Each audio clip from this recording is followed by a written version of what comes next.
Welcome back. Now, when it comes to keeping our doggies nice and groomed, some of us are guilty of putting it on the long finger. So this morning we're joined by dog groomer Maria Sweeney from Vanity Fur in Greystones to show us some easy grooming techniques that you can do from the comfort of your own home. Maria, good morning. Hey Anna, how are you? Hi, You have Maria. another doggie which we might meet in a minute. Yeah. But this is Daphne. This is Daphne. Oh, tell us about Daphne. There's a little bit of a sad backstory going on here. So Daphne is a rescue dog. She was living.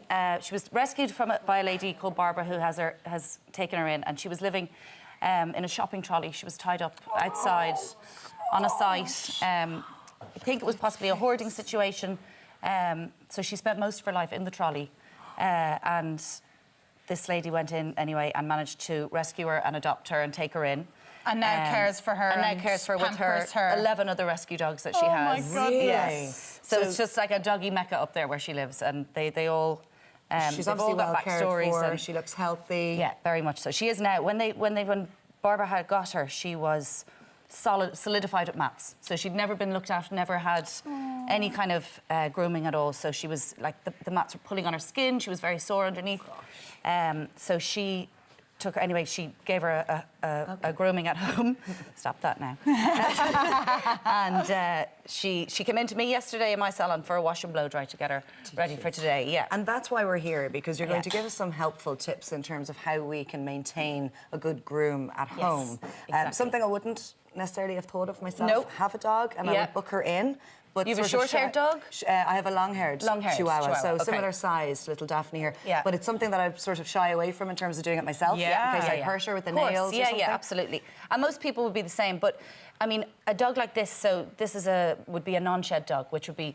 A lot of people are getting non-shed dogs at the moment because they obviously say keeping their house clean, that kind of thing. But they don't realise that the non-shed dogs need so much more grooming than... Really? Than ones because they don't actually drop hair anywhere. It's not falling off them. It's just, it keeps growing and it keeps curling and matting together. So unless they're regularly brushed, regularly blow-dried and combed out, they form these mats and they're actually quite sore for the dog. They pull on their skin. And it means that when they come into the groomers, people don't realise, but they often have to be shaved off very short. Okay. And people don't like that because they obviously want to keep the coat. So it's important to maintain it at home in between grooms to prevent that happening. Okay. So where do we start? What's the... So regular first brushing, step? biggest thing you can do for a non-shed dog is get her used to brushing. People will often try and bath the dog at home a lot. It's one of the worst things you can do is to bath it at home, because unless you're like laboriously combing out and brushing out any knots, the bath water or the shower water, any kind of water, swimming in the sea, all that kind of thing, just makes them shrink and tighten. So, okay. Well, how do you keep them clean if they jump in a puddle or roll in something undesirable? You can totally bath them at home, but what you shouldn't be doing, which most people do, is let's say they're drying them off and they'll rub them like that to towel dry them. That just makes the mats grow and tighten even further.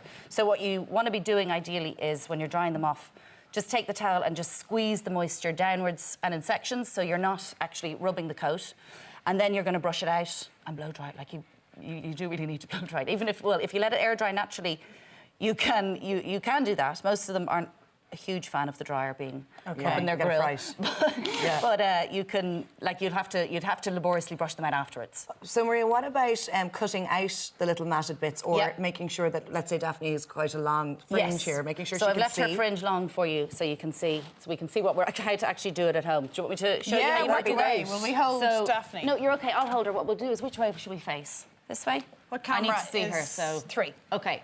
Can I stand here? Yep. Okay, so if you're trimming out the eyes, you can see she's got eye hair coming out of the corner of her eyes. And quite often they'll get a lot of weeping here and it'll form little knots.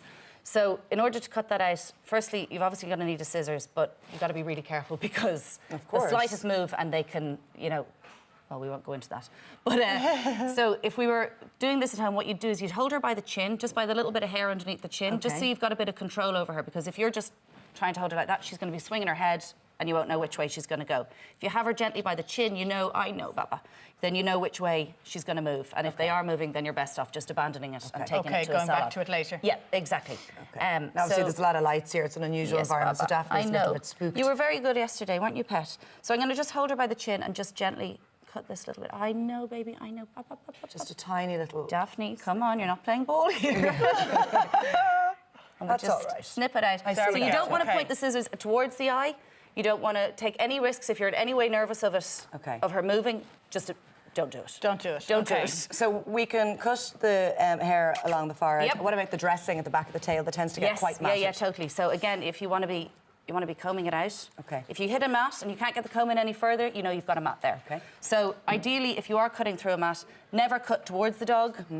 Always lift up the fur so that you can see the skin and where the mat is coming from. And then you want to take your scissors, point it downwards and away and cut through it. Okay. So that way you can then brush it out a little bit and tease it out further, as opposed to going like this, her moving and, you know. And you mentioned brushes earlier on. Yes. There are specific dog Yes. brushes, and for a reason, because they are good for their skin and gentle on their skin. Exactly, yeah. So a slicker brush, which is something like this, just soft metal pins. Again, this is the mistake most people make at home. They just give it a brush on the top, and the top layer looks fine, and then they go, great, the dog's brushed.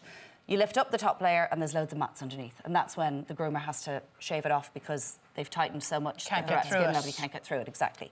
So you need to be able to lift up the hair. Let's say we're looking for a bit of skin. We start with the back leg and work our way around. Okay. And then do the same on the other side. So you're just going to tap it gently, a little bit at a time, and use your comb as your tester. If you can get the comb through it, you know you've actually managed to brush the knot out. If you can't and it's getting jammed, then you know you need to go back and do some more brushing. Okay.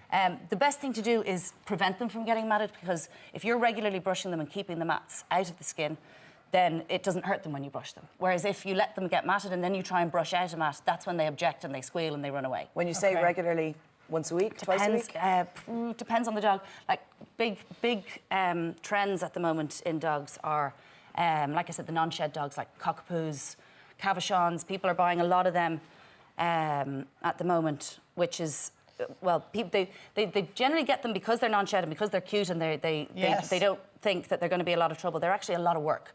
So, you need to be, you need to be doing prepared them every to day. sign up to that. Ideally, Every every day. day. Yeah, Wow. yeah. I mean, if you were to, I would say to try and adopt a dog if you can. Yeah, of course, you know, especially after hearing backstories Yeah, like exactly. that. Yeah, It's so important, isn't it? We're don't going to have wanna- to leave it there, and our other model, sadly, got a bit spooked. So I can hear her panting in the background. Can we get her in for a little cuddle?